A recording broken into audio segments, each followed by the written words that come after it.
Boa noite, Fernanda, Ramon, Veranice, sommelier da Revolução. Que legal esse avatar aqui, sommelier de Revolução.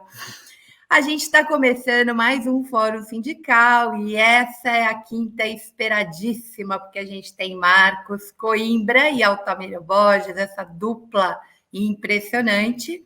Não sei se o Teseu está aí também. Se tiver, já bota na roda, que a gente vai começar esse papo. E hoje, para além. Oi, Teseu, tudo bem? Para além das análises, né, que o Marcos Coimbra vai fazer, tanto do cenário nacional como dos três principais colégios eleitorais, e talvez saia o Datafolha aí, a gente comente, enfim, enquanto o Marcos está aqui, a gente vai ter numa segunda parte o Arles, que vai falar um pouquinho do Data Forum, na verdade, né? O que a Fórum está fazendo nas redes, né? Que mineração é essa? O que essa mineração está nos contando? Então, Marcos, sem mais delonga, boa noite, Miro, boa noite, Teseu. Me desculpem mais uma vez. Eu estava aqui dentro da live, na hora que o Miguel ia passar, o computador, pá! Quem sabe, né? Eu mandei um recadinho rápido para Tati, falei, Tati, segura aí que deu pau. Aí entrei de novo e eu estava ouvindo vocês, mas eles não pegaram a minha entrada, então eu tive que, na verdade, linkar novamente. Marcos, eu sei que você é um homem ocupadíssimo, você bate ponto aqui na Fórum, amanhã cedinho você está de novo na Fórum. Que a gente tem aí neste mês? Quais são as novidades? A gente já pode considerar que o Brasil lulou, que Bolsonaro já morreu, que o nível deste sujeito, que um dia, Marcos, eu vou fazer um vídeo só com os adjetivos que você tem para definir o Bolsonaro. Eu acho que ele vai bombar tanto na rede. Então, eu queria que você começasse, né, fazendo a sua análise mensal, que a gente espera tanto, porque ela é sempre boa, a gente sempre fica com uma grande expectativa. É com você, queridão. Você quer que a gente já ponha as lâminas? Bom, pode ser. Porque eu acho que o que nós estamos vendo agora é natural evolução de uma eleição que foi, ao longo de todo o período, digamos assim, relevante, que é quando Lula voltou para o páreo, em março do ano passado, a partir de abril, nós começamos a ter pesquisas de todos os tipos, e ao longo desse ano e tanto, nós fomos constatando a grande estabilidade na estrutura básica das intenções de voto. Lula com uma folgada frente em relação ao Bolsonaro, Bolsonaro em segundo lugar também estável, e uma quantidade, bom, teve o Ciro, que sempre ficou lá do tamaninho dele, bem estável, tamaninho não, eu exagerei. Alguém que chega a 6%, 7% é um tamanho razoável, claro que tem que ser considerado. 6% do eleitorado brasileiro, perto de 10 milhões de pessoas, que continuam pensando em votar no Ciro. Não com muita convicção, mas estão pensando. E depois um monte de nomes que foram lançados fundamentalmente pela direita ao longo desses meses, e que o que a gente está vendo é que nenhum deles emplacou em momento algum. E a desistência do Datena de hoje de concorrer ao Senado de São Paulo é mais um exemplo, mais um sintoma da vamos dizer, concentração da eleição em basicamente dois nomes. Então a eleição foi previsível e está chegando a 3 meses do dia da eleição, que vai ser, o primeiro turno vai ser no dia 2 de outubro. Nós estamos a pouco mais que 90 dias dessa data, e a consequência dessa previsibilidade é que estamos chegando ao final com um vencedor previsível. Na verdade, muito previsível. A discussão a esta altura, qualquer front que se pensar, no Congresso, na imprensa, na Faria Lima, nos lugares relevantes do país, qual que é a possibilidade de Bolsonaro reverter essa forte e consolidada vantagem que Lula tem, faltando 3 meses. Nenhum candidato a presidente do passado que chegasse ao ponto em que estamos na frente nas pesquisas perdeu. Então, Bolsonaro teria que fazer uma verdadeira, sei lá, como se poderia chamar isso, uma mágica extraordinária, para sair de um lugar muito secundário na eleição e, em 90 dias, fazer o que ele não conseguiu fazer ao longo de um ano. E, se a gente considerar que março é a data para a gente começar a falar da eleição deste ano, março do ano passado, nós já estamos com 15 meses de processo. Então, ele não conseguiu, em 15 meses, se aproximar de Lula. Ele vai conseguir em 90 dias? Como? Eu, francamente, não acredito, não vejo nem nada que o Bolsonaro possa fazer que mude a grande vantagem que Lula tem nesta altura. Claro que eu estou falando dentro da democracia. Normal. Respeitar as regras, as coisas que fazem parte da nossa história e tradição política, as coisas que estão escritas nas leis, o que está na Constituição. Se for respeitar isso, Lula ganhou a eleição. No primeiro turno, né, Marcos? No primeiro turno. Isso é uma matéria que é difícil cravar, porque tudo indica que vai ser no primeiro turno. Mas se não for, é no segundo. A diferença, claro que para nós todos, é importante que ele vença no primeiro turno, mas não é indispensável.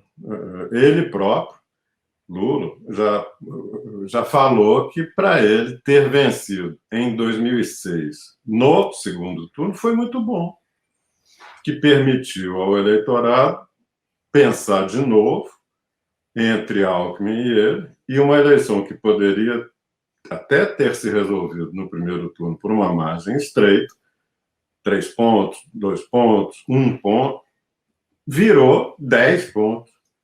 E a imagem de alguém que sai de uma eleição com uma vitória consagradora, às vezes, compensa vamos dizer, aborrecimento de ter que enfrentar esse cara de novo. Porque a essa altura, o que ele fez até agora não deu certo. Nada indica que o que ele vai fazer daqui até 2 de outubro dê certo. Será que nos 20 e poucos dias de outubro, entre o primeiro e o segundo turno, finalmente ele vai acertar na mosca? Claro que não. Então, a discussão hoje relevante é essa. Lula ganha ou no primeiro ou no segundo. Tem algum cenário de Bolsonaro conseguir mudar essa grande e sólida vantagem? Eu não vejo. O que eu vejo é que tudo que ele tentou não deu certo. Marcos, deixa eu te perguntar uma coisa para passar para o Miri e para o Teseu. Enquanto o nível de rejeição de Bolsonaro, porque algumas coisas aconteceram da última vez que a gente falou, né, e que tornaram, houve uma repercussão internacional, que foi o caso, por exemplo, do Bruno e do Dom, e a questão ambiental, a questão do desenvolvimento sustentável, uma bandeira que pega muito, principalmente a juventude, né? Isso teve algum efeito nas pesquisas que ampliou a rejeição do Bolsonaro? E aí eu queria que você falasse um pouquinho mais em termos dos recortes que a gente, né? Eu tenho visto que está uma constante, que o Lula ganha muito, com uma diferença muito grande entre as mulheres, né? E as mulheres são as mais afetadas por tudo, né? Por esse governo mais absurdo, né? Em termos de destruir política pública, enfim. E também dos evangélicos. Eu queria que você jogasse um foco, né, nesses 3 campos, quatro, na verdade: a rejeição do Bolsonaro, os evangélicos, os jovens e as mulheres. Bom, sem que a ordem signifique que eu acho que é mais importante. Entre mulheres, Lula não tem uma intenção de voto muito maior do que entre homens. Ele tem 50 e poucos entre homens, 40 e tantos entre homens e 50 e poucos entre mulheres. A diferença é o Bolsonaro, que tem 30 entre homens e 20 entre mulheres. Tem uma diferença de 10 pontos, que é muito relevante, a incapacidade dele de motivar mulheres a votar nele. Isso é uma constante. Todas as pesquisas mostram isso. Não é, portanto, que Lula esteja melhor entre mulheres do que entre homens. Bolsonaro que está pior entre mulheres do que entre homens, e muito pior. Claro que tem muitas razões para isso, mas, de uma forma geral, a explicação que as pesquisas mais justificam tem a ver com o modo como ele lidou com a pandemia. Nas famílias brasileiras, na maioria das famílias brasileiras, quem se encarrega das questões de saúde, das crianças, dos mais velhos, dos deficientes, das pessoas com baixa mobilidade, um monte de pessoas que precisam de outros. Em geral, a primeira atenção quem dá a essas pessoas são as mulheres dentro da família. E foi especialmente, assim, sei lá, abominável ver um presidente da República falando o que esse cara falou a respeito de doentes, a respeito de mortes, a respeito de sequelas, a respeito de falta de ar. Então, você tem um palhaço na presidência da República que desafia todo santo dia a humanidade. Que na família, a principal agente dessa humanidade é a mulher. Então, é provável que seja essa a razão. Há outras, mas essa acredito que seja a principal. Foi na pandemia que ele morreu. Ele, Bolsonaro, morreu para muitas mulheres no Brasil. Jovens, eu acho que Bolsonaro representa uma espécie de antítese, sei lá, da ideia de contemporaneidade, de tolerância, de convivência, de harmonia, de direitos humanos, meio ambiente, proteção da fauna, sei lá, todas as coisas que, ainda bem, a juventude valoriza. Então, ele é a antítese do que as pessoas que olham mais para frente pensam. E os jovens, e você vê o apelo, como foi rapidamente aceito pelos muito jovens, entre 16 e 18 anos, para se inscrever para votar contra o Bolsonaro. Não conheço nenhuma pesquisa específica em detalhe, mas tudo que estamos vendo de resultado de pesquisa mostra que essa incorporação do eleitor muito jovem, do eleitorado muito jovem, ajuda a explicar o fato do Bolsonaro estar empacado, não consegue crescer, porque ele não consegue dialogar com setores muito importantes da sociedade. Foram mais de 2 milhões de novos títulos, né? Isso já é uma... Esse eco está vindo da onde? Ai, que eu estou falando, estou ouvindo o meu eco. Mais de 2 milhões de jovens, né, que tiraram o título em maio. Então, acho que isso mostra bem para a gente isso que você está dizendo.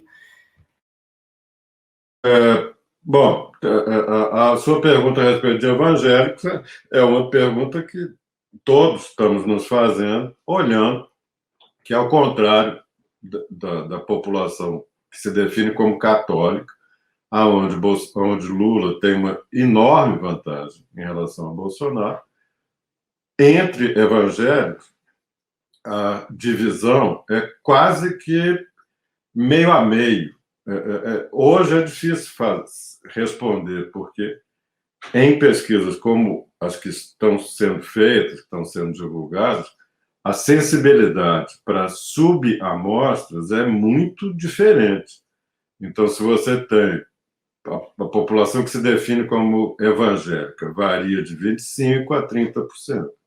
Numa amostra de 2.000 casos, 20% são 400 pessoas. É um número muito pequeno para você tirar conclusões mais, sei lá, mais bem calçadas. E é difícil apontar com certeza se um ou outro tem vantagem, porque tem pesquisa em que Lula está na frente, pequena vantagem, tem pesquisa em que Bolsonaro está na frente, pequena vantagem, tem pesquisa em que estão empatados. Então, eu diria que é um eleitorado que está em disputa entre os dois. E é um eleitorado mais sensível à influência de lideranças religiosas do que o eleitorado católico, a relação de pessoas que se definem como católicas e o padre, ou a hierarquia da Igreja Católica, é diferente da que existe entre pastores, bispos das igrejas evangélicas. Então, tudo indica que as pesquisas são baixa sensibilidade para igrejas separadamente. Uhum. E não dá para falar com segurança que Bolsonaro lidera na igreja, na Universal. Lula está bem sei lá, entre batistas e assim por diante. O que dá para dizer, porque é a maior de todas, é que na Assembleia de Deus não existe entre pessoas que fazem parte da Assembleia de Deus, que são da igreja, não existe uma vantagem de Bolsonaro sobre Lula. Nas neopentecostais, tende a haver uma vantagem de Bolsonaro. E pode ser tanto por influência direta de lideranças religiosas comprometidas com o bolsonarismo, por várias razões, porque o Bolsonaro compra essas lideranças, compra com favores, compra com ouro, com ouro, compra dinheiro mesmo, do MEC. compra no sentido mais básico da palavra.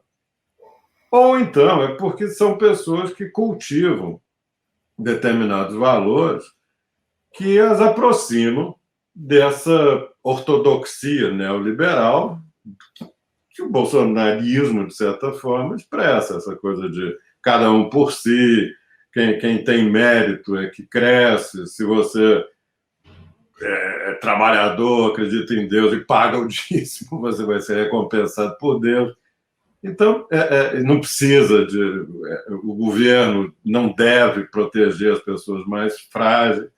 Tem um monte de razões pelas quais determinadas pessoas podem, independente da orientação da liderança religiosa, preferir o bolsonarismo.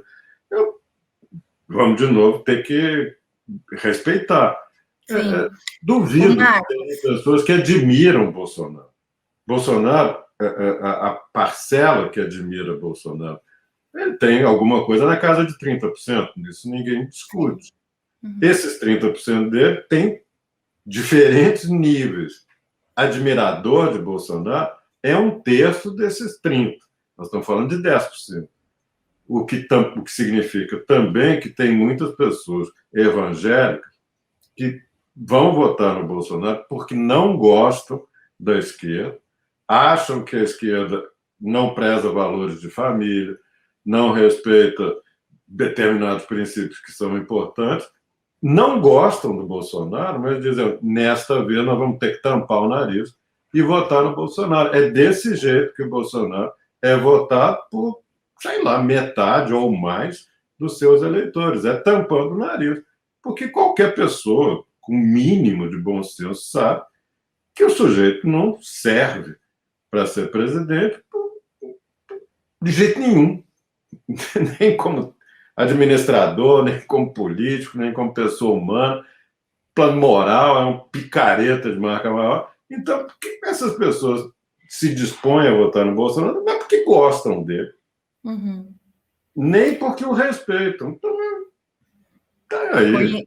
Coimbra, eu vou pôr o Altamiro na roda, mas eu queria ler um comentário do João. O João diz assim: eu acho que talvez algo de origem espiritual ou de alma degenerada. Novamente, o bolso abriu as portas do inferno aqui no Brasil.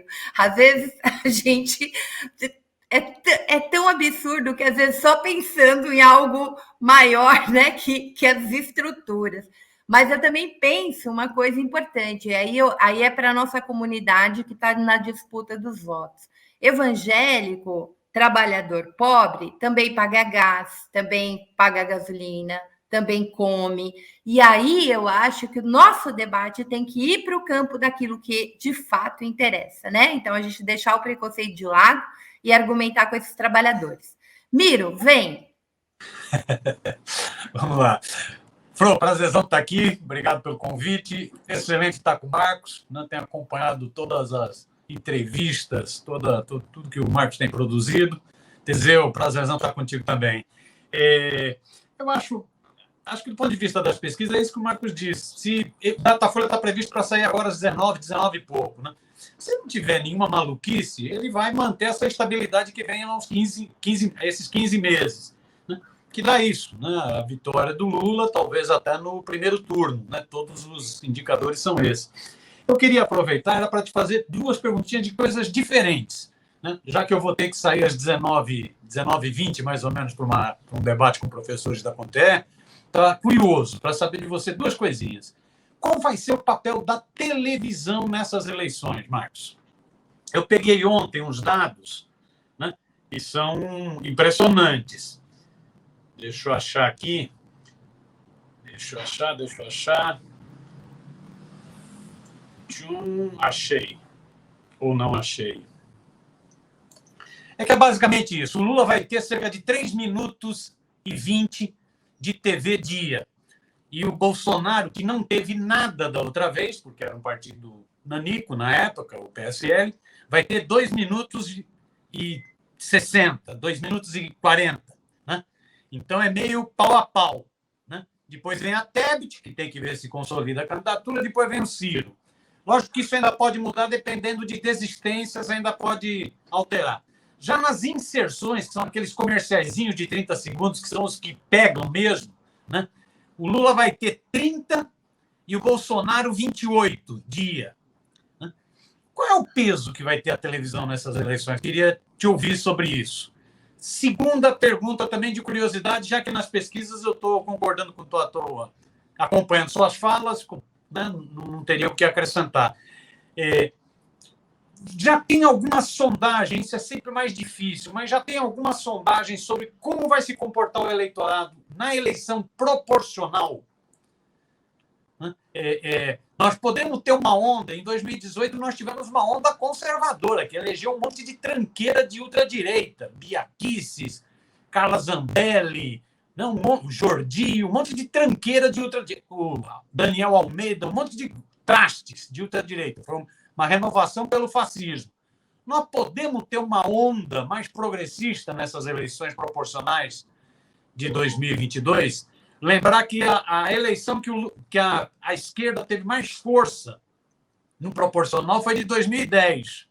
Em 2010, o Lula estava com 86% de aprovação e a economia era o pibão chinês, 7,5%, pleno emprego. Nós elegemos, contando todo mundo, PT, PSB, PDT, PSOL, PCdoB, nós elegemos 160 deputados. Não impediam o processo de impeachment, que precisam ser de 73. Como vai ser essa eleição? Já dá para dar alguma...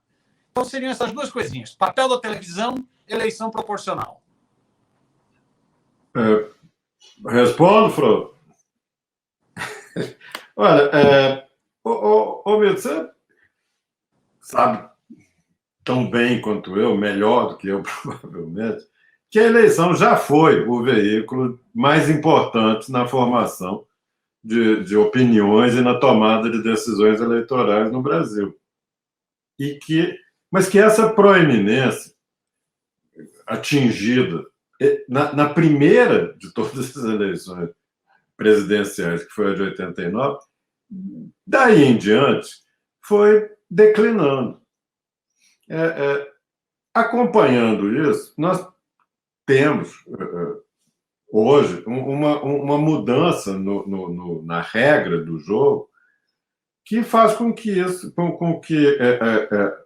a possibilidade de influência grande diminua eleição após eleição. Naquela de 89, em que o Collor ganhou, não vamos esquecer, o que o levou ao primeiro lugar nas pesquisas, no primeiro semestre de 89, foram 3 programas de televisão de 1 hora cada um, em rede nacional, de 3 partidos nanicos, que na negociação com PC Farias e outros personagens, esses partidos cederam a sua hora de programa eleitoral para o senhor Fernando Collor. Então, em menos de 60 dias, ele esteve no ar sozinho 3 horas. Não por acaso, naquela eleição, a televisão teve uma influência imensa. Corta para 2022. Nós, até agora, inserções esparsas, vamos dizer, não cumulativas, não tiveram efeito nenhum. Tanto é que você olha as pesquisas, nem Lula, nem Bolsonaro, nem Ciro, nem ninguém mudaram todo o ciclo de inserções partidárias do primeiro semestre. O que nós vamos ter? 30 dias de programa eleitoral, que, se lembrarmos, de novo, 89, foram 3 meses. Além daquela hora, das 3 horas, ainda teve 90 dias de propaganda eleitoral. Neste ano, são 30 dias. E a quantidade de tempo também diminuiu drasticamente. Não havia inserção lá atrás, hoje existe. Então, fisicamente, a possibilidade de influenciar da televisão diminuiu muito, porque o tempo diminuiu, as mídias se multiplicaram. Raramente você tem uma pessoa que fica com a televisão ligada o dia inteiro, que não era um padrão estranho há 30 anos atrás, ou 40 anos atrás. E, portanto, a primeira resposta é a chance da televisão ter grande influência este ano, para mim, é muito pequena. Segunda consideração, nós estamos... Marcos, desculpa, eu achei aqui, na hora me perdi e não tinha achado os dados. Os dados são esses. Até agora, né? Lógico que deve ter mudança aí, se mais algum candidato existir, isso mexe de novo no horário, mas em termos de programa, o Lula tem 3 minutos e 39 por dia, o Bolsonaro 2,33, a Tebet, que vem em terceiro, 2,07, 2,07. Em termos de inserção, que é o mais forte, que é o tal do comercialzinho, o Lula, até agora, tem 33, o Bozo tem 28 e a Tebet 18. Mas você já deu a resposta, beleza. Tá. O que eu ia complementar com outro raciocínio é que nós estamos com um nível de decisão eleitoral inédito. E isso ajuda a explicar até mesmo a minha opinião. Por que eu digo que o Bolsonaro já era? É porque nós estamos com mais de 80% dos eleitores de Lula. Quando você pergunta se você já decidiu, diz, já decidi, não vou mudar de ideia. Isso é a mesma coisa do caso do... O Bolsonaro tem quase exatamente a mesma coisa. Se você considerar que os dois juntos têm mais de 80% das intenções de voto, você vê que resta pouco para tomada de decisão. É completamente diferente de outras eleições anteriores, em que os eleitores chegaram nessa reta final ainda indefinidos. A televisão havia muito mais tempo, havia muito mais centralidade na televisão como mídia, E as pessoas estavam querendo se informar. Porque quando elas não querem se informar, não adianta ter 3 horas de televisão. Em 89, as pessoas estavam sequiosas, procurando informação, porque elas sabiam que elas iam ter que escolher, não tinham ainda tomado uma decisão. Agora é completamente diferente. Eu, sinceramente, duvido, porque às vezes você fica dizendo assim, não, Bolsonaro ainda tem a televisão. Para fazer o quê? O que ele vai pôr na televisão? Ele vai dizer que fez o quê?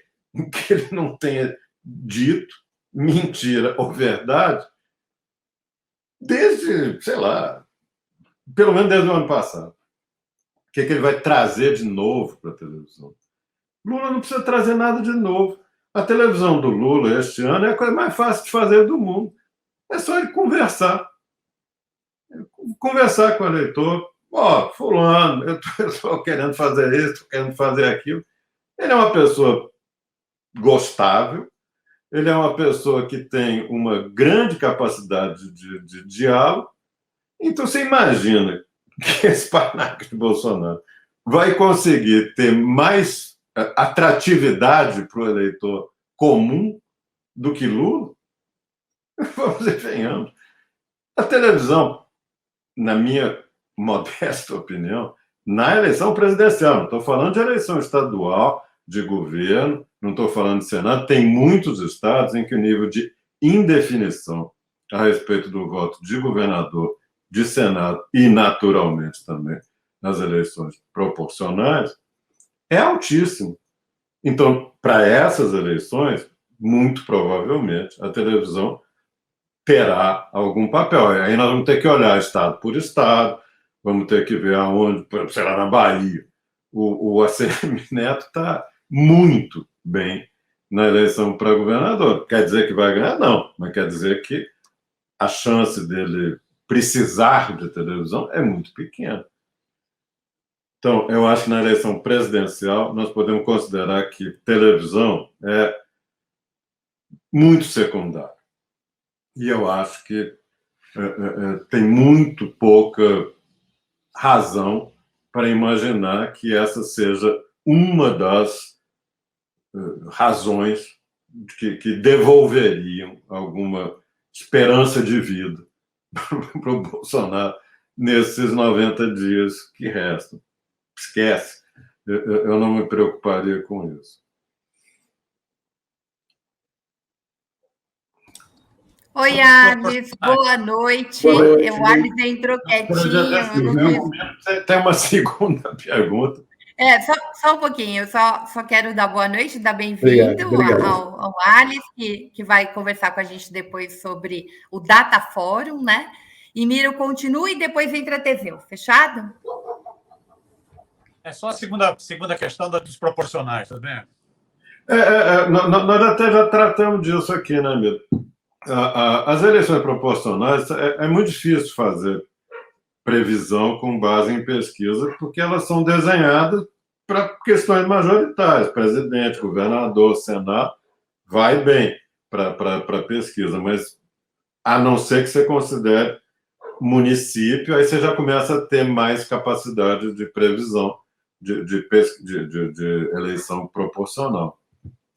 O que eu vejo em pesquisa é, de uma forma geral no país, uma preferência do eleitorado em votar em candidatos à Câmara, e fundamentalmente à Câmara também para as assembleias, por extensão, próximos de Lula.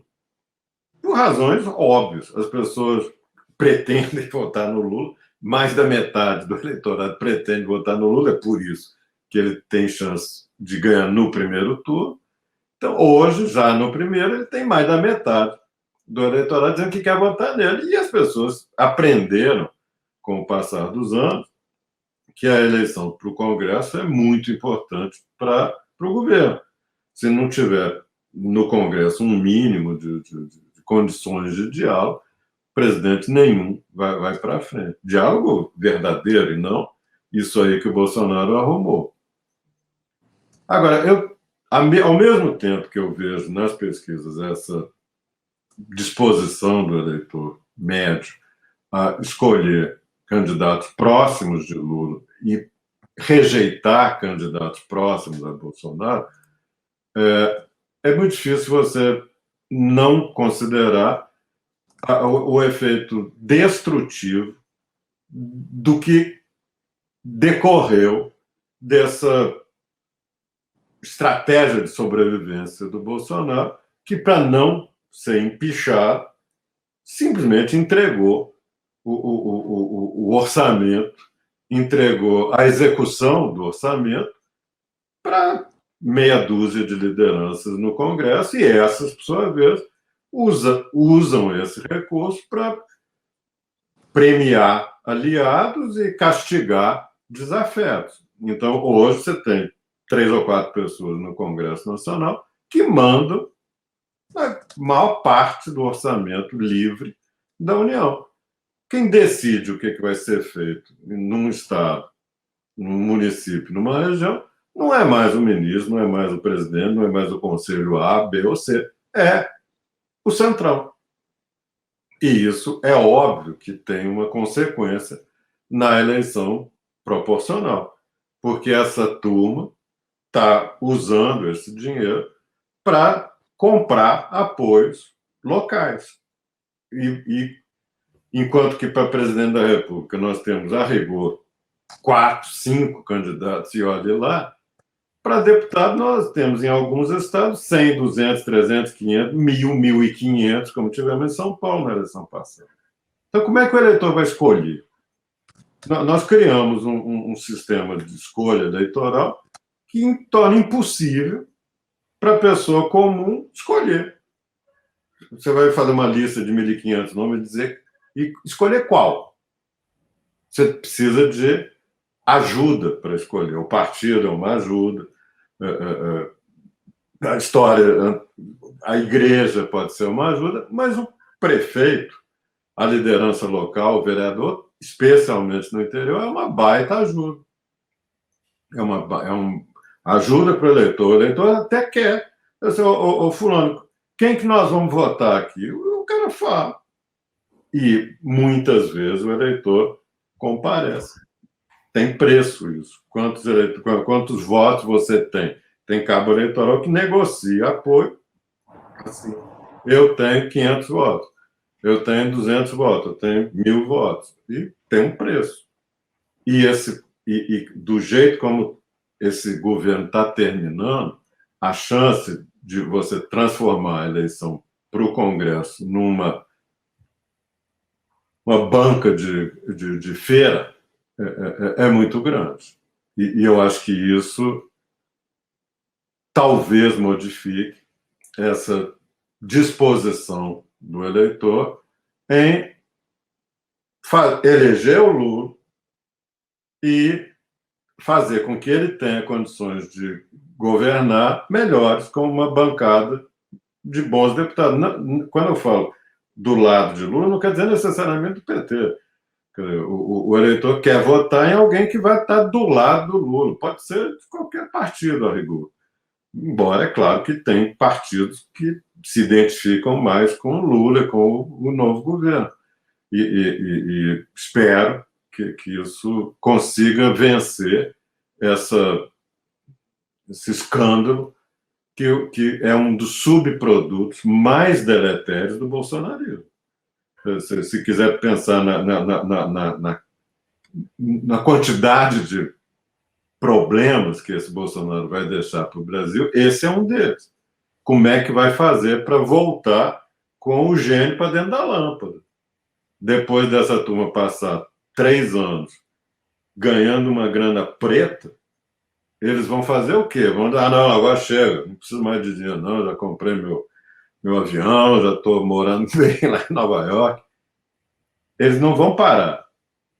Tem um tipo de parlamentar que é assim. E o Arthur Lira é o exemplo disso.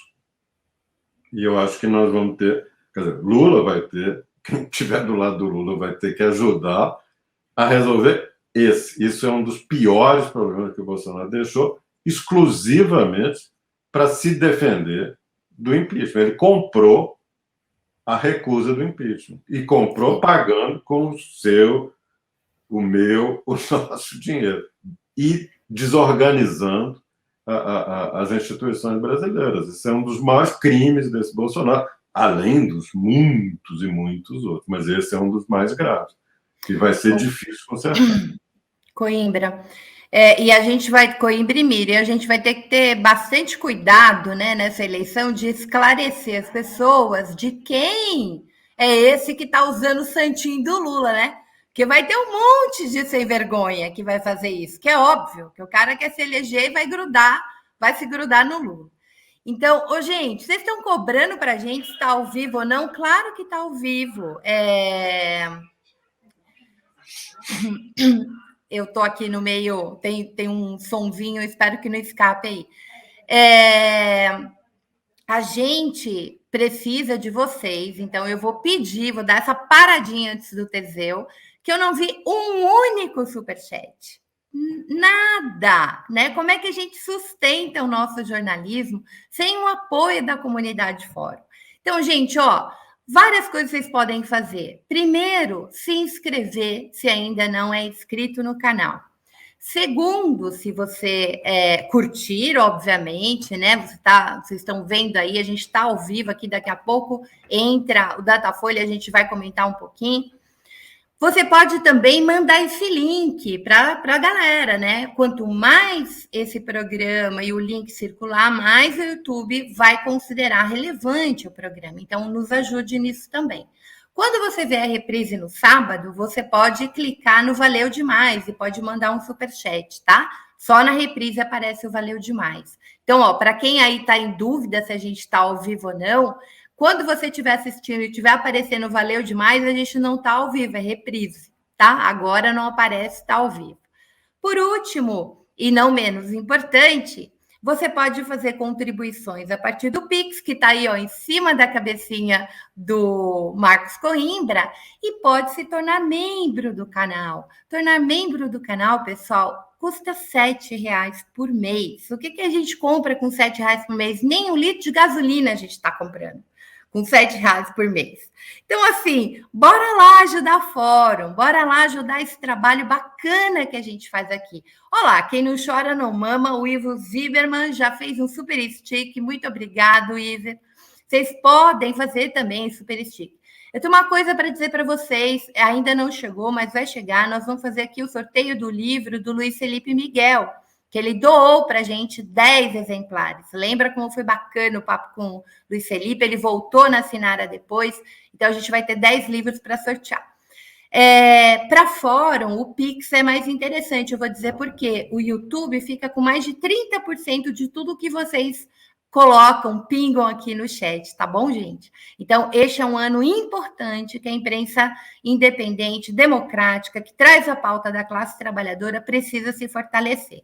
Teseu, falando em classe trabalhadora, chega para cá, petroleiro. Boa noite, pessoal. Muito bom mais uma vez estar com vocês aqui, né?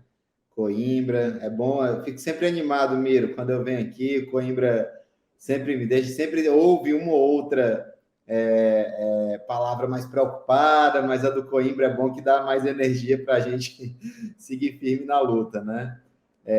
E o Arles também, não conhecia, tudo bem, Arles?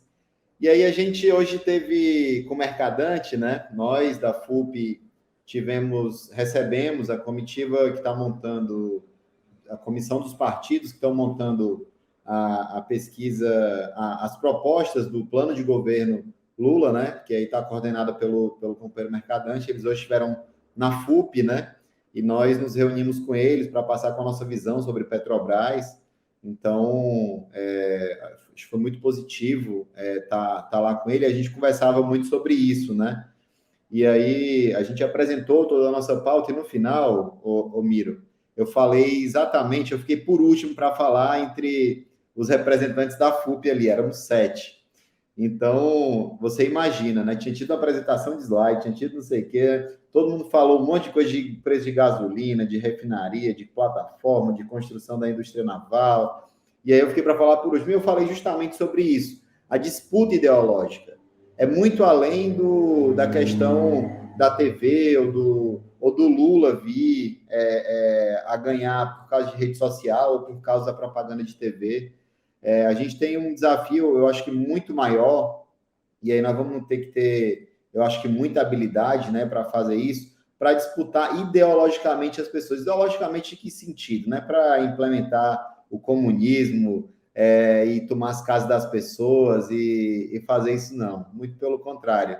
É para que todas as pessoas tenham casa, né? É uma disputa ideológica para falar sobre qual é o papel. A gente focou muito na Petrobras, a quem a Petrobras deve servir, mas não a Petrobras, o Estado brasileiro, né?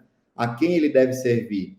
E a Petrobras hoje é um exemplo claro de a quem serve o governo federal, né? O governo Bolsonaro, que ele pega, ele tira dos pobres com gás de cozinha a R$120, R$130, para dar para os acionistas na Bolsa de Valores um lucro absurdo de mais de 100 bilhões de reais em um ano, lucro acima da média de qualquer outra empresa de petróleo do mundo, né? Então, isso mostra bem a quem serve o governo Bolsonaro. E eu acho que essa disputa ideológica, ela tem que partir muito da gente, né? Eu sei que a gente tem um desafio grande, porque de 4 em 4 anos volta a pauta do aborto, volta a pauta da família, os valores da família tradicional brasileira. Então, assim, como se nós não defendêssemos, né, a família. A gente defende a família feliz, a família que quer ter um relacionamento aberto, a família que quer ter um relacionamento fechado, a família homossexual, a família heterossexual. A gente defende a família do mesmo jeito, até muito mais do que a direita, né? Do que esses conservadores que se dizem os salvadores da pátria, né? Então, acho que é importante a gente falar um pouco sobre... e aí foi interessante que o Mercadante falou sobre o berço e a força maior que os evangélicos têm, pelas pesquisas, né, que tinham sido feitas até agora pela Perseu Abramo. Ela estaria muito aqui focada no Rio de Janeiro, né? As maiores lideranças nacionais da igreja evangélica, elas são aqui do Rio de Janeiro. Então, e receberam incentivos fiscais aí nos últimos anos de monta de 1,8 bilhão de reais, né? Então, assim, é uma coisa surreal que entra na mesma lógica que a gente estava falando anteriormente, né? Os donos das igrejas estão lá com seus jatinhos, suas casas em Miami, e é isso aí, vamos continuar com o Bolsonaro na veia. Como se isso fosse o mais importante para a família brasileira, né? Eu acho que é importante a gente falar sobre a desmistificação dessa questão que tem da esquerda em relação à família, porque nós defendemos a família muito mais do que os conservadores e o povo da direita. E a família feliz, a gente não defende a família da hipocrisia, que o marido bate na mulher, a gente não defende a família da hipocrisia, que o marido mente para a esposa e chega de madrugada porque estava na noitada com os amigos, a gente não defende a família que não cuida dos filhos, que não divide as tarefas em casa. Então, acho que é importante a gente falar sobre isso, porque a família que a gente defende é uma família onde a mulher e o homem tenham os mesmos direitos, né? Tenham as mesmas obrigações dentro de casa, porque hoje a mulher ela é a grande pessoa âncora das famílias, né? Essa é a realidade. Então, eu acho que a gente tem que falar mais sobre família. Acho que é importante o Lula falar sobre família, porque não adianta essa pauta conservadora vir em relação à família, como eles querem emplacar, e a gente achar que não tem que disputar esse espaço, né? Então, a disputa ideológica ela tem que partir para dentro das conversas das igrejas, né? Das conversas na sociedade de uma forma geral. E a disputa ideológica a gente faz em todos os campos. E aí também, até falando um pouco, né, nós temos uma dificuldade grande com a grande mídia, né? A grande mídia, por mais que a gente tenha, Miro, ali 3 minutos e 22 segundos, e o Bolsonaro tenha 2 minutos e tanto, a Simone Tebet mais outros 2 minutos, o restante do dia inteiro a pauta econômica que a grande mídia defende é contra o povo. Nós temos que falar isso. E aí eu tiro isso, eu assistindo ontem, nas viagens que eu tenho feito também rodando aqui, ontem eu estava em Macaé, no hotel, e eu liguei, tive que responder um monte de e-mail, trabalhar aqui no computador, e eu deixei ligado na Globo News para ver. O tempo inteiro eles falavam sobre Petrobras com 2 pessoas de mercado. Eles não botam uma pessoa para fazer o contraponto sobre a questão do mercado, né? E aí, gente, nós temos especialistas para falar sobre isso. Então, é importante a gente saber que a gente não vai poder contar com a grande mídia, né? Para falar sobre a nossa visão, a nossa pauta. Claro que é importante, o Lula está ali aparecendo e fazendo, mas eu acho que a disputa ela vai até muito além do que isso, né? E aí eu vou ficar mais um pouco, Flor, peço desculpa também, eu vou ter que sair daqui a pouco, a gente está com um seminário aqui no sindicato sobre diversidade, né? Ontem foi o Dia Internacional da Diversidade, a gente vai fazer um seminário, primeiro seminário da diversidade aqui do Sindipetro NF, então eu vou ficar mais um pouco, vou ter que sair lá para participar das palestras e, enfim. Mas é isso.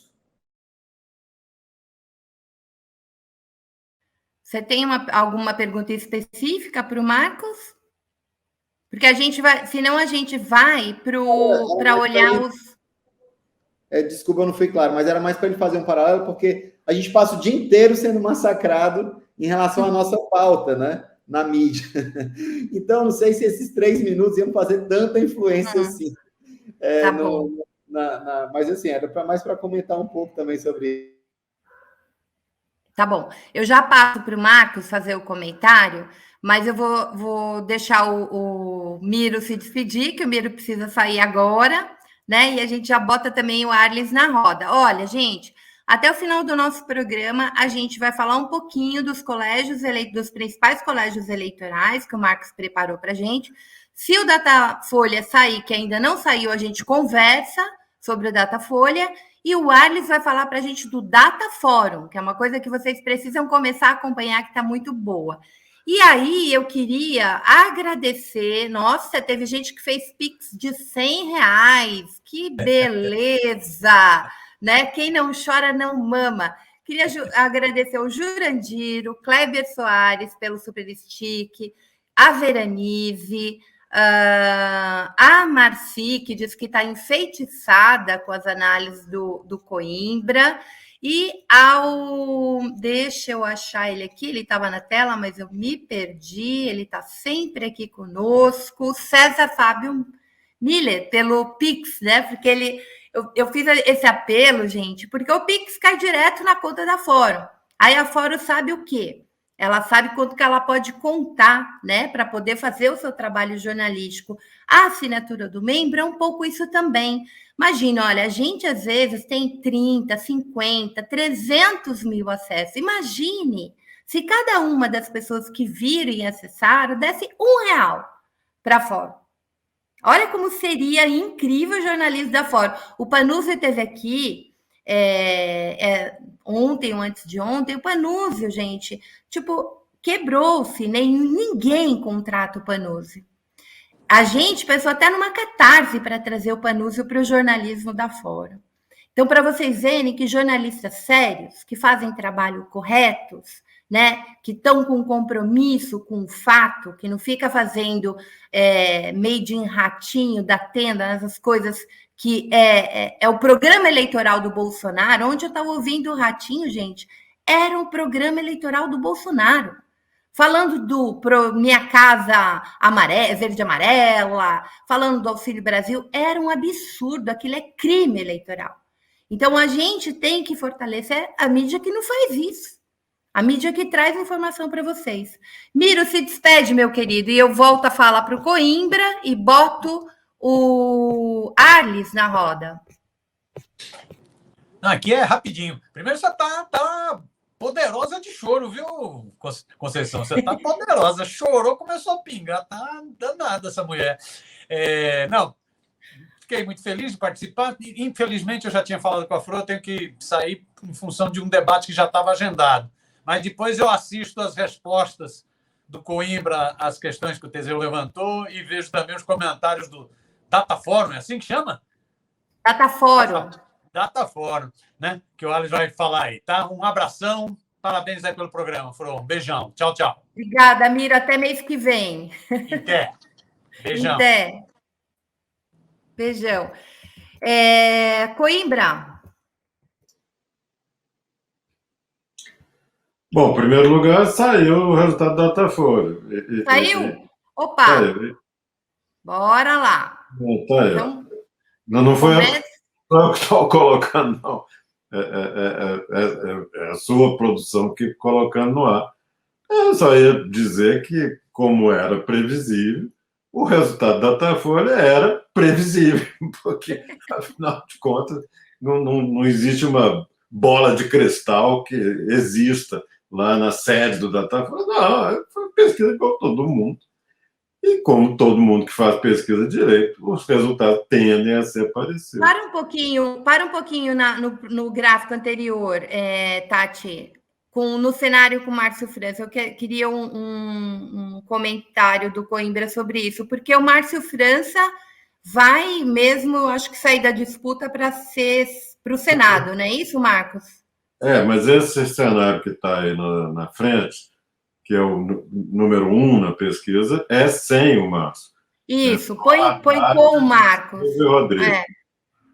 E tá, agora, com o Márcio, acontece o que estava se esperando. Quem mais perde são os candidatos mais próximos do Márcio. Na ultradireita, o Tarcísio, que é um bom teste do tamanho do Bolsonaro em São Paulo, com 12%. É aquilo que a gente estava falando lá atrás. Bolsonaro é respeitado, querido, valorizado por uma parte mais ou menos desse tamanho. O seu Tarcísio, que, com razão, procura ser o candidato do Bolsonaro, porque ele calcula que, se ele for o candidato do Bolsonaro, ele tem uma certa chance. Mas o que as pesquisas estão sugerindo em São Paulo é que tem uma chance grande do Haddad ganhar no primeiro turno. No primeiro? Uau! Volta no cenário número 1. Porque esse aqui Tati, é o 2. Volta no 1, sem o Márcio. Sem o Márcio. Aí nós estamos com o Haddad com 34.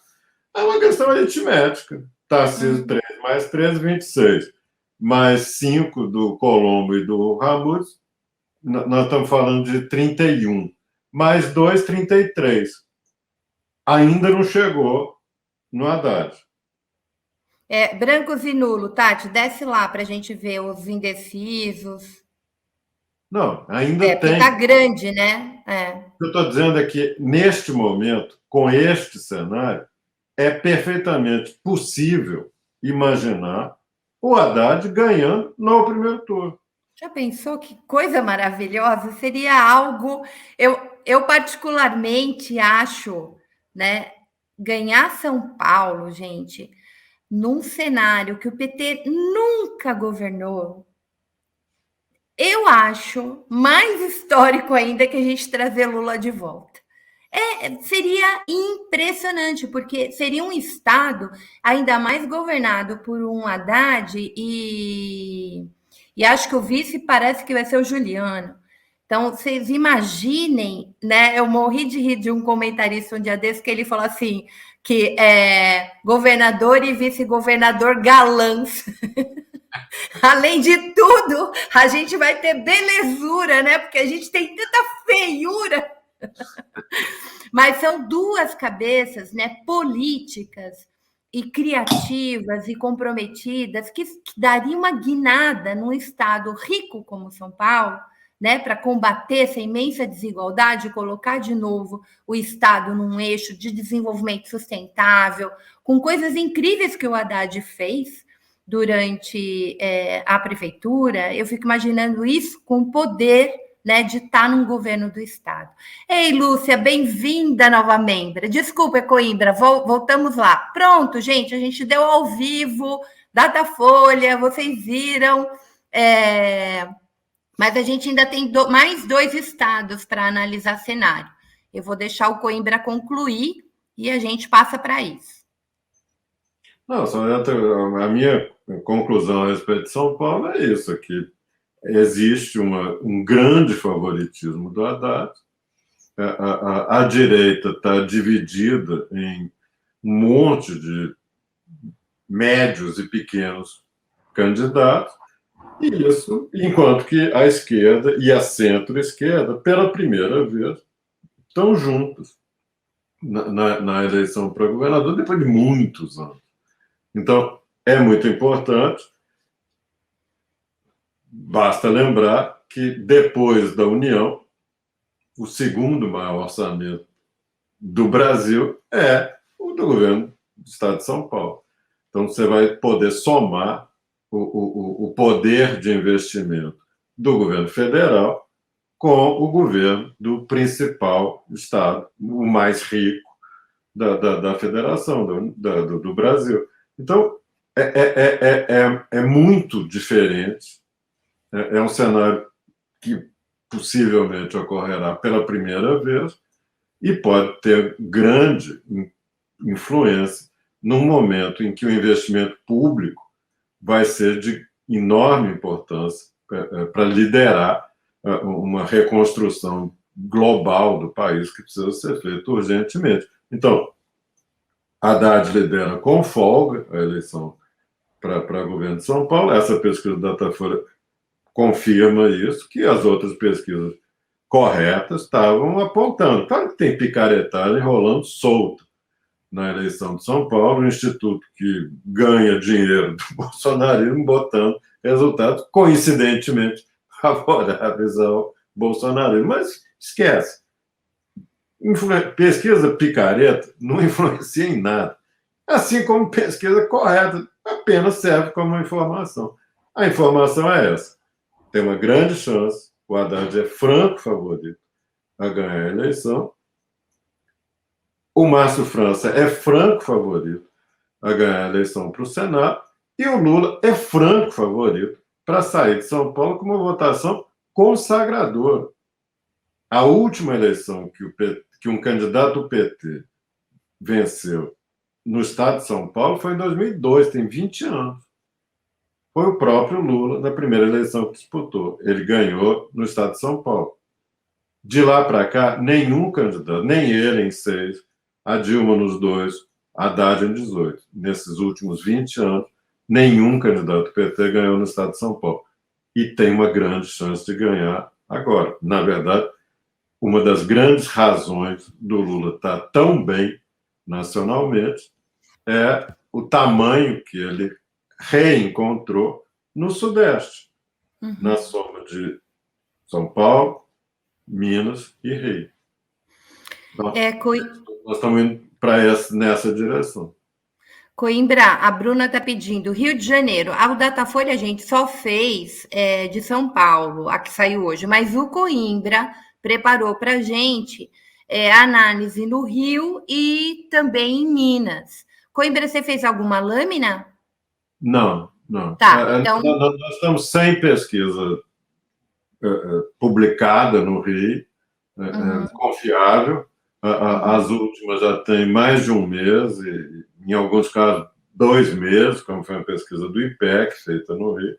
Tem previsão de sair novas pesquisas mais respeitáveis, recentes, né, nos próximos dias. Aí nós vamos ter um retrato. Mas o que mais chama atenção no Rio, em todos os resultados, até de presidente, é o grau de insatisfação média da população da cidade e do estado. E isso se traduz numa proporção de votos brancos, nulos e a resposta ninguém, muito acima da média de qualquer outro estado do país. Então, quando você pergunta em quem que você vai votar para senador, a resposta que mais aparece, sabe qual que é? Ninguém. Eu não quero votar em ninguém. Para governador, ninguém. Para presidente, Lula e Bolsonaro, afinal de contas, são 2 figuras que chamam a atenção. Mas, ainda assim, a resposta ninguém, branco e nulo, é muito acima da média nacional. essa taxa de rejeição difusa, genérica, contra tudo e contra todos, claro que tem a ver com a evolução recente da política no Rio de Janeiro. Ninguém vai esquecer que os últimos 5 governadores do Rio ou estiveram presos, ou estão presos, ou se tiveram vários problemas complicados na justiça. Garotinho, Rosinha, Sérgio Cabral, Pezão, Witzel, são 5. Todos enrolados em denúncias, algumas com comprovação assim, mais que suficiente, como no caso do Sérgio Cabral. Então, além da criminalização da política de um modo geral, especialmente com Lava Jato, né? Isso também tem um efeito muito grande, porque a gente vê isso também na mídia o tempo todo, né? Nós chegamos a ter no Rio de Janeiro um imbecil de um juiz que posava de metralhadora, fingindo que era Fortão e que era o Rambo da justiça carioca. Isso é o fim da picada em matéria de falta de modos como magistrado. Mas isso aconteceu num estado cheio de miliciano, cheio de picareta de todos os tipos, cheio de bispo evangélico morando em Miami e viajando para lá de jatinho próprio. Então, a política no Rio de Janeiro, e Lula tem essa sensibilidade, precisa de ser meio que reestabelecido um diálogo entre o sistema político e a sociedade, entre a população, o eleitor. Tá muito ruim. E isso se reflete nas pesquisas. Uma das razões, não é por nada não, sem nada de pessoal contra o Romário, que eu admirei como jogador de futebol. Ele se tornou senador por isso, porque o eleitor olhou para aquela lista e disse assim: eu não quero ninguém, mas eu vou ter que votar em alguém. O Romário, eu gostei dele quando ele jogou no Vasco, quando jogou no Flamengo, então jogou na seleção, vai Romário. Bom, isso foi há 8 anos. Hoje, quem está na frente para Senado? Romário. Porque ele foi um senador que fez alguma coisa no Senado? Zero. Sim. Ele ficou 8 anos sumido. No Senado não fez nada que vale a pena, que mereça um destaque, e agora continua na frente. Por quê? Porque ele foi jogador de futebol. Eu gostei dele quando jogou. Então, é tão grave a sensação de sei lá, rejeição, orfandade, recusa, que, apesar de tudo, Romário está na frente. Apesar de nada, melhor do que de tudo, o Romário está na frente para o Senado. E no governo do Estado, ninguém sabe o que vai acontecer. É evidente que O Marcos, e essa destruição, né, que de fato com a grande corrupção, a gente vê o resultado nas políticas públicas, né, e nas questões estruturais do Rio de Janeiro. Professores ficaram meses sem receber 13º, o funcionalismo público foi dissolvido. É uma coisa assim. É a terra do Bolsonaro, é onde o Bolsonaro se fez, e ele meio que tentou levar isso em nível nacional, né? Desestruturar todo o Estado com a sua política de Estado mínimo. Veio a pandemia, ele não conseguiu passar o trator como queria. Por último, vamos ver Minas e colocar o Arles na roda, que ele já está 40 minutos aqui quietinho esperando a gente. Ô, Paulo Fernandes, eu não disse... eu não coloquei em grau de importância as eleições de Lula e Haddad. Eu acho que tem que eleger os dois. Eu disse que é histórico. O PT nunca governou o estado de São Paulo. E neste sentido, né, é aquilo que o Lula sempre faz. Pela primeira vez na história deste país, o PT vai governar São Paulo. Isso é importante, sim. E é importante também os quadros políticos que estão nessa disputa. Minas, Marcos. Minas, na eleição passada, foi o Rio de Janeiro em ponto menor. Uma mesma sensação de que tudo que eu achava a respeito da política mineira não é verdade. A política mineira, nos últimos 20 anos, tinha girado em torno de PT e PSDB.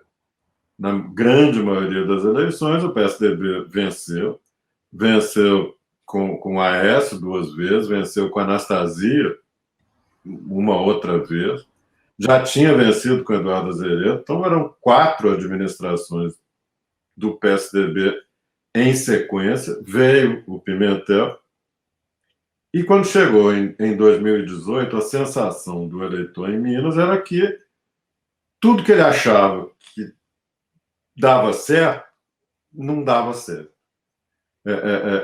O Aécio sai, quer dizer, o PSDB mineiro, que a grande figura sempre foi o Aécio, completamente desmoralizado, sem poder sair na rua em Minas Gerais. O Aécio não sai em Belo Horizonte. Se vem a Belo Horizonte, não sai, porque ele sabe que ele vai ser, vamos dizer assim, hostilizado em quase qualquer lugar no Estado. E quando o Pimentel enfrentou enormes dificuldades no governo dele, não nos esqueçamos que não tinha chegado no final do primeiro ano, ele já estava com uma operação lava-jato particular em cima dele, com 20 e tantas denúncias, que nenhuma, simplesmente, foi confirmada pela justiça. Mas o escarcéu contra o Pimentel fez com que uma parte grande da população dissesse: ó, não tem jeito com o Aécio, não tem jeito com os tucanos e também não tem jeito com o PT. E é nesse vácuo é que um sujeito que não era nada disse assim: pois eu não sou nada, vote em mim porque eu não sou nada. Eu cara disse: isso pode ser uma boa tese. Se um lado é ruim, o outro lado é ruim, quem sabe o nada é bom. E foi assim que o senhor Romeu Zema se elegeu, com a bandeira do eu não sou nada. Deu certo. Agora, no governo, ele teve uma frente grande, porque nem o PT, nem o PSDB chegaram vivos a esta eleição. O PT não tem candidato, o PSDB tem um candidato que está um sujeito correto, mas que está com 0,5% nas pesquisas. Então, o que tem na política mineira? Um ex-prefeito de Belo Horizonte, o senhor Alexandre Calil, que foi presidente do Clube Atlético Mineiro, não é necessariamente a maior torcida do Estado, mas é uma das duas maiores. Então, pela história de pela curta história política do Calil, ele não saiu de Belo Horizonte.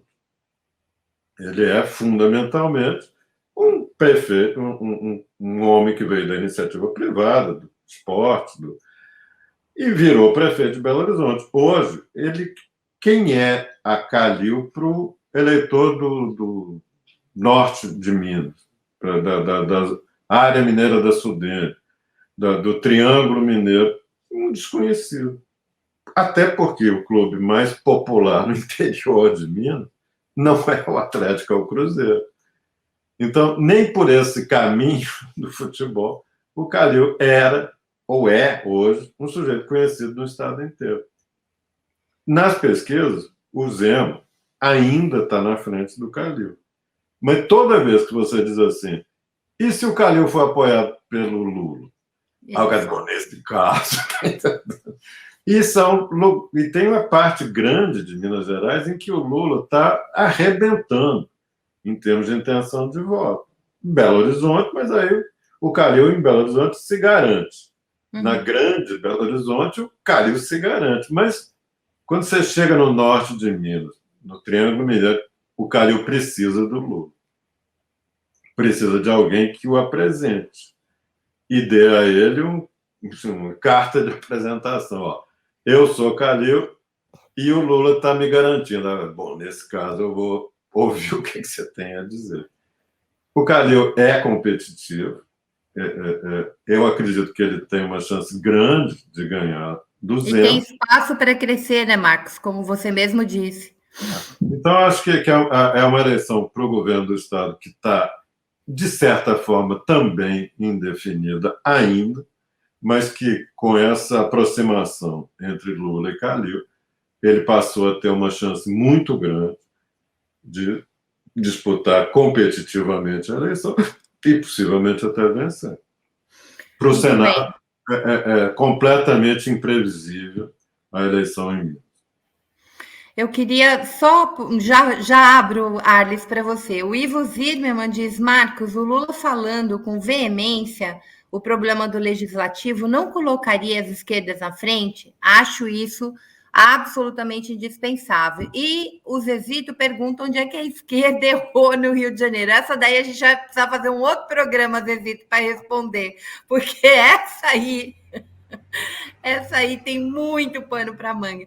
Você quer fazer um comentário sobre o legislativo? Eu concordo com ele. O Lula precisa o tempo inteiro dizer o seguinte: vocês têm que me eleger, mas eleger a turma que vai governar comigo lá no Congresso, sabe? Assim, quem é bom aqui no Congresso para estar comigo? Porque senão a gente vai eleger esse bando de imprestável.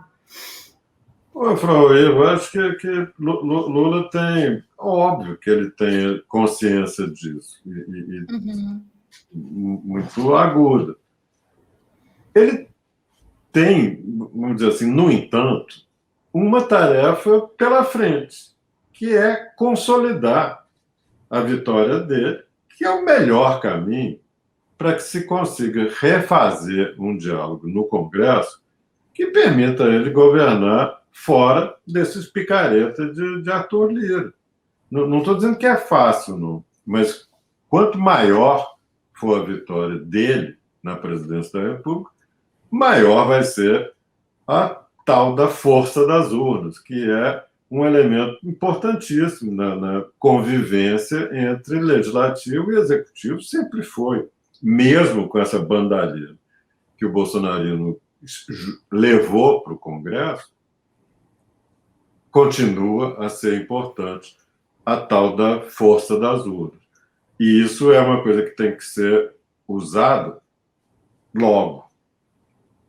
No dia 1º de janeiro, porque em 1º de janeiro, quando o Lula tomar posse, o Congresso ainda é da legislatura atual, porque a posse dos eleitos e a inauguração da nova legislatura vai se dar só no final de fevereiro.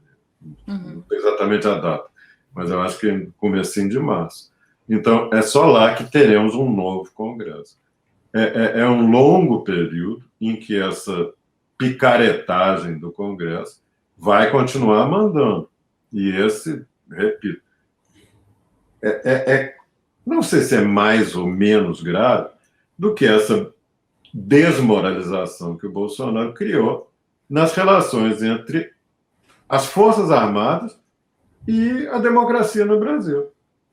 Ele corrompeu completamente um princípio de separação de Forças Armadas e poder civil, respeito dos militares às regras do jogo, respeito dos militares às regras do jogo, da realidade orçamentária do país, em vez de criar esse mundo em que eles compram, sei lá, caviar, champanhe francês, pênis, como é que chama? Prótese peniana, às custas dos contribuintes que precisam da prótese peniana, não discuto isso, mas que nós paguemos a prótese peniana do general, isso é a coisa mais ridícula do mundo. Gente, o Viagra, o gel lubrificante, para mim é uma suruba com dinheiro público, e isso a gente não pode mais admitir.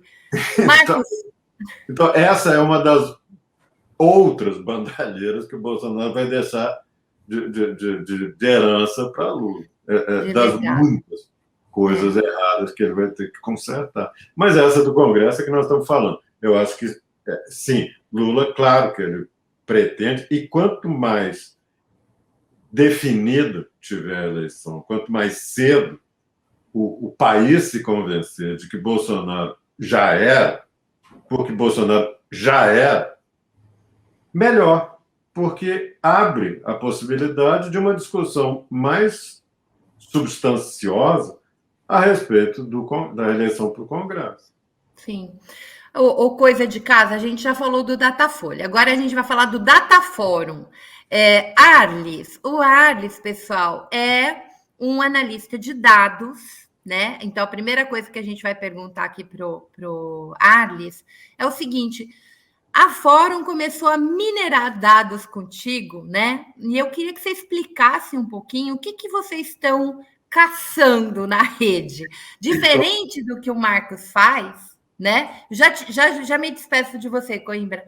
Diferente do que o Coimbra faz, né? Que é essa de ir perguntando para as pessoas na casa, etc. Tal, eles vão medir uma outra coisa. Coimbra precisa sair, não é isso, Coimbra? Então se despede da galera que a gente encerra aqui com Arles. Desculpa, Arles, eu vou ter que sair. Fro, foi um prazer de novo estar contigo. Um grande prazer. E a gente volta mês que vem com mais consolidado ainda, com mais boas notícias, Coimbra. Tomara. Um abraço para você. Beijo grande. Tchau, tchau. Tchau. Querido Arles, saudade de você. Saudade. Tudo bem? Muito tempo, muitos anos aí se passaram, mas a gente está de novo juntinho aqui na Fórum. E eu queria falar que não sou só eu sozinho, não. É uma equipezinha que a gente está montando no Dataforum, que é especialista nisso, em análise de redes, ciência de dados, em várias frentes aí para tentar entender o que são essas redes sociais e também outros campos, porque a gente não trabalha só com rede social, a gente pretende trabalhar também com pesquisas eleitorais, uma série de coisas, não fazendo a pesquisa em si, mas mostrando os resultados delas e agregando e fazendo algumas inferências em cima. Então, tem o Edgar, tem o Tiago, tem a Laurita, tem o pessoal todo que está junto com a gente aí fazendo esse esforço para transformar a Fórum também, trazer para o público da Fórum análise de dados e dados de qualidade, para a gente conseguir entender esses cenários todos. Muito bem. O Arles, pessoal, já trabalhou em campanha, né? Você está travado ou sou eu que estou travada? Ah, não, destravou. Eu estou numa rede instável, gente. Me desculpem se às vezes dá uma travadinha. O Arles já trabalhou em campanha eleitoral. E agora, a gente queria mostrar um pouquinho, pessoal, porque o Dataforum sai praticamente todo dia, né, Arles? Só não sai no final de semana, né, Fro? Todo dia está lá, na área de ciência e tecnologia lá do site da Fórum, está todo dia lá o Dataforum, que na verdade a gente está fazendo, nesse momento especificamente, uma análise dos presidenciáveis do Twitter, que é a rede que fornece dados mais brutos para a gente poder trabalhar, então a gente está nessa frente. Mas a gente tem outros trabalhos também, mas esse é o particular que sai agora todo dia, menos final de semana, do site da Fórum. Então, pessoal, olha só. O que eles estão fazendo no Dataforum, e vocês podem ir atrás dessas notícias quentinhas todo dia lá no portal da Fórum. Para além, eles são muito focados nas eleições, obviamente, mas às vezes tem tema quente do dia e vocês fazem isso, né? Aqui ele vai explicar um pouquinho para a gente o que eles estão vendo desde quando começou a medir essa temperatura da rede. E por que o Twitter? Porque o Twitter, ele é a rede mais rápida, a rede com mais comunicadores, influencers e jornalistas de um modo geral. Portanto, aquilo que sai no Twitter geralmente sai primeiro e depois vai para outras redes. Então, dá para medir essa temperatura, não é isso, Arles? Isso. E o Twitter também ele fornece dados de forma quase transparente, né? A gente está num momento em que várias outras redes estão contendo os dados, né? Não querem transparência e tal, e o Twitter é uma plataforma que tem os problemas dela, mas ela fornece esses dados de forma mais abrangente para a gente. Então, a gente foca ali, e também porque dá para medir a temperatura da opinião pública, devido a essas características que você colocou. Essa primeira laminazinha, eu só queria dar um puxão de orelha na militância de esquerda aqui no primeiro momento, porque isso aqui está mostrando essas duas quase retas aí, está mostrando o seguinte: os azuis são os compartilhadores, né, os que dão RT, e os que dão favoritos no Bolsonaro, e os verdes são os que dão RT e dão favoritos no Lula nas últimas 1000 mensagens. E para quem só esclarecer, porque esse antropólogo aí das redes, né, eu sempre falo isso com os meus amigos nerds, vocês precisam esclarecer para quem não está no Twitter. RT significa repostar uma mensagem, então retweetar. E favoritos é igual aquele curtida lá do Facebook, que agora o Twitter também tem as curtidas. Isso. Só que assim, tem duas características. É legal você dar o joinha lá, é legal você dar o curtirzinho. No caso do Twitter é um coraçãozinho, né? Mas o que espalha a mensagem na rede é o RT. E pela essa curva que a gente está vendo aí, pelo esse gráfico que a gente está vendo, o gráfico de dispersão, a gente vê que o pessoal dá muito mais joinha, muito mais curtida, muito mais coraçãozinho nos posts do Lula do que dá RT. E o contrário acontece com o Bolsonaro. Então, quer dizer, os bolsonaristas estão espalhando na rede mais a mensagem do Bolsonaro do que os lulistas ou os petistas ou o campo progressista de forma ampliada, né? Então, era só para dar esse puxão de orelha inicial, mas o resto a gente vai contar coisa boa também. Porque mesmo que tenha essa contenção no dedinho lá na hora de dar o RT, a gente está medindo forças bem expressivamente com os bolsonaristas na rede, e isso que a gente mostra no Dataforum, né? Ô, gente, antes, deixa eu ajudar no puxão de orelha.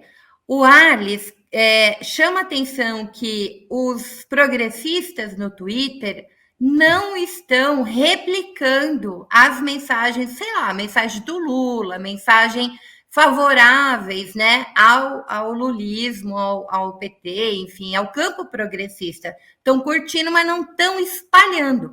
Quando você pega um post e você dá um RT, o que acontece? Ele vai para toda a sua rede.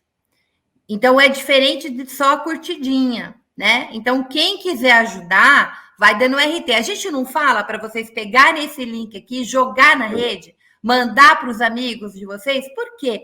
Porque isso amplia o alcance, amplia aquilo que a gente fala dos algoritmos, né? Que ele fica minerando aí no Twitter.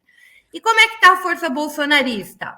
Então, no início do mês, né, esse levantamento aí, isso é uma análise de grafo, gente. É um método que a gente usa para verificar como é que estão as redes. A gente recolhe os tweets todos lá, dá quase 1 milhão de tweets por dia, e a gente plota esse gráfico, que especificamente é um grafo, é uma análise de grafo, uma análise de rede, né? No dia 6/6, agora desse ano, no início do mês, o bolsonarismo estava bem à frente nesse tipo de pesquisa em termos volumétricos. Não é só o volume que a gente analisa, mas isso é importante para a gente entender como é que está essa rede, né? E a gente pode ver aí que tem clusters específicos que se formam. O azul é o bolsonarista, o laranjinha ali, meio marronzado, é o lulista, mais forte, ligado ao petismo mesmo. O lavajatista, o verde, que era o pessoal ainda tinha a candidatura do Moro, se eu não me engano, nesse momento, e os ciristas, que são os vermelhos, que estão ali disputando também as narrativas da rede. Nesse período aí, o bolsonarismo estava muito forte na rede, né? E a gente vai ver que hoje já não é essa mais a realidade, né? Aqui eu só queria colocar que o Ciro, depois que o Moro tirou a candidatura, o Ciro e o lavajatismo se uniram na rede. Quer dizer, não dá para a gente dizer, foi de propósito ou não foi. É pelo padrão de RTs, que é o que a gente mede aqui, eles estão fazendo o mesmo tipo de compartilhamento na rede. Então, os lavajatistas e os ciristas estão juntos. E outro cenário que apareceu, que vocês não viram lá naquele primeiro grafo, é o da cultura pop, que é o vermelhinho, que está bem espalhado nesse grafo, desse segundo grafo, que já é do dia 15, que mostra que quando ele está bem espalhado assim, isso quer dizer, ele está levando a mensagem para mais pontos da rede, para além daqueles grafos mais concentrados, como é o lulista, que dessa vez é o azul, e o bolsonarista, que dessa vez é o laranja, é o marrom, né? Vamos dar um exemplo para vocês entenderem. Quando a Anitta bloqueou o Bolsonaro e criou um barulho na rede, né, enorme. Então, o que acontece? Aquilo que eles estão chamando aí de progressistas da cultura pop fura, né? Fura a bolha. Eles não falam só para um campo ideológico. Então, eles se espalham, né? Então, é muito importante, por exemplo, quando uma Pablo Vittar usa a toalha do Lula, cria um evento, cria um fato, e isso vai fazer a rede, né, mexer todinha. É isso? É isso, exatamente. A gente tem esses grandes influencers trabalham nisso, a gente tem momentos em que isso acontece. A gente tem ali o Lula Palusa, que foi quando a Pablo trouxe a toalha do Lula. Tem outros momentos quando a Anitta bloqueia o Bolsonaro, tem uma grande crítica ao Bolsonaro, e é isso. Eles espalham para outros cantos da rede que esse grupo lulista, que está sempre ali no azul ou do laranja, que são grandes, mas eles são concentrados. Enquanto que a gente vê ali, os progressistas da cultura pop são os verdinhos, estão bem espalhados ali no meio do grafo. Isso quer dizer, eles estão se comunicando com mais pontos do grafo, entendeu? Com mais pontos da rede. Isso é importante, a gente ter essa diversidade, e isso se dá com esses influencers, tanto os grandões, como a Pablo, como a Anitta, quanto os médios influencers, que são o pessoal que leva muito. Tem muita gente ali, eu vou citar alguns aqui, mas não fiquem com ciúme se eu não citar outros, tesoureiros, Jair. Isso, esse pessoal todo, eles levam muito, o próprio Pedro Ronchi, o Thiago Resiste, tem uma série que levam hashtags ali para os trend topics e levam para mais cantos da rede essa mensagem do Lula ou criticando o Bolsonaro. Por exemplo, a Anitta não gosta muito de falar. Ela falou agora recentemente que votaria no Lula se o cenário estiver definido, mas ela já voltou um pouquinho atrás. Ela não fala a favor do Lula, mas ela fala contra o Bolsonaro. Ou então, o contrário, tem gente que já com a Pablo é lulista de carteirinha, então isso leva a mensagem do Lula. Ludmilla, né? Ludmilla. A Ludmilla que apareceu. Uma Ludmilla, gente, fazer o vídeo que ela fez, aquele vai dar PT, e dançar, aquilo explode a bolha, né? Pois é. Tem o rapaz aqui, um rapper também, eu esqueci o nome dele, desculpa, gente, daqui de BH também, que furou a bolha completamente. Isso aí é muito interessante. Esse já é do dia 24, né? A gente vê já mais um equilíbrio e os lulistas passando, junto com os progressistas e a cultura pop, ali passando numericamente em volume. Os bolsonaristas que estão, no momento, eles estão muito concentrados porque eles estão levando muito enfrentamento. Isso é importante. Eles ficam acuados, eles não conseguem sair da bolha deles. A defesa deles, nesse momento, particularmente, é tentar falar para eles mesmos. Eles não estão falando para fora. Geralmente, eles concentram deles mesmos. Então, isso é importante. Eles estão acuados porque eles estão recebendo vários ataques de vários lados, né? Olha, muita gente aqui está te ajudando. Estão dizendo que é o Djonga. É esse? Djonga. Que você queria falar. O Djonga, né? A Bruna, o Leonardo, a Alisson falaram. Isso aqui, para mim, Alice, é incrível, porque eu acho que é a primeira vez, viu, gente? Olha direitinho o bolsonarismo cercado. É a primeira vez que eu, pelo menos, vejo a soma dos lulistas e mais os progressistas, né, estarem à frente do bolsonarismo e agora do cirismo lavajatismo. Porque, como o Arles mostrou, o comportamento na rede de ciristas e lavajatistas, eles estão muito próximos, eles estão replicando mensagem um do outro, tal. Por isso que eles estão juntos ali. E o cirismo lavajatismo diminuiu muito, né? Isso, é pouco, né? Eles representam 5% da rede. Com a retirada de candidatura do Moro, eles ficaram de um tamanho bem pequeno mesmo na rede. O que domina essa dicotomia entre bolsonaristas e lulistas, e o fator desequilibrador são justamente esses progressistas, esse pessoal da cultura pop, que sempre estão ali ajudando no lado lulista, né? Ou então anti-Bolsonaro. Né? Esse é o cenário do dia 24, e o último cenário que eu vou mostrar é o de ontem, para vocês verem que é bem parecido. O Bolsonaro consegue uma forcinha a mais, mas mesmo assim ainda estão contidos, ainda estão isolados. Estão vendo? Eles agora são os azuis e eles estão bem isolados, eles estão com volumetricamente maior, mas quando você pega a cultura pop e junta, eles perdem também volumetricamente. E é muito importante isso. Mas olha só, vocês já estão vendo que ali a cultura pop, que é o verdinho, que está bem espalhado, ele já é menor do que naquele cenário do dia 24. Então, a gente precisa acionar esse pessoal da cultura pop. É importante a gente dialogar com eles, porque faz com que se fure a bolha pela diversidade e que se cresça em volume, que é importante também ter esse volume maior, né? Então, é isso, gente. É um panorama rápido de redes que eu trouxe aqui. Isso está todo dia lá no Data Forum, que está na aba de Ciência e Tecnologia do portal da Fórum. Tati, tira Deixa eu ver o meu companheiro Alice. Alice, eu acho bem legal, eu acho que a gente vai voltar outras vezes aqui, até para fazer essa coisa rápida, talvez possa ser no dia do Marcos Coimbra mesmo, porque daí a gente vai vendo, né, a pesquisa e também o Data Forum. Me parece, gente, que as pessoas agora entenderam. A Bruna está dizendo muito importante essa análise das redes. É sim, Bruna, porque a gente precisa entender uma coisa que o Serginho Amadeu sempre fala, que é o amassar barro. As pessoas falam assim, precisa voltar para a base. Mas você, hoje em dia, qualquer pessoa tem isso aqui na mão. Qualquer uma. Então, a gente também amassa barro aqui. Pois é. Como é que a gente amassa barro na rede, pessoal? Olha, agora a gente teve, nessa semana, de novo, muita atrocidade, não é? A gente teve, por exemplo, o caso do assédio do presidente da Caixa Econômica Federal. A rede pipocou em cima disso.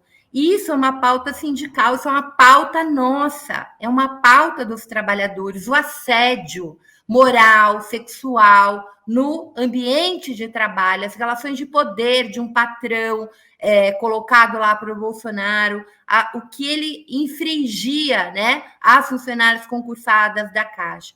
Então, essa denúncia é nossa. Essa denúncia é nossa. A gente precisa dar vazão para isso e ajudar nisso. Aí é chamar essa galera influência e dizer, olha o que está acontecendo aqui, nos ajudem a denunciar, né? Uma pauta nossa.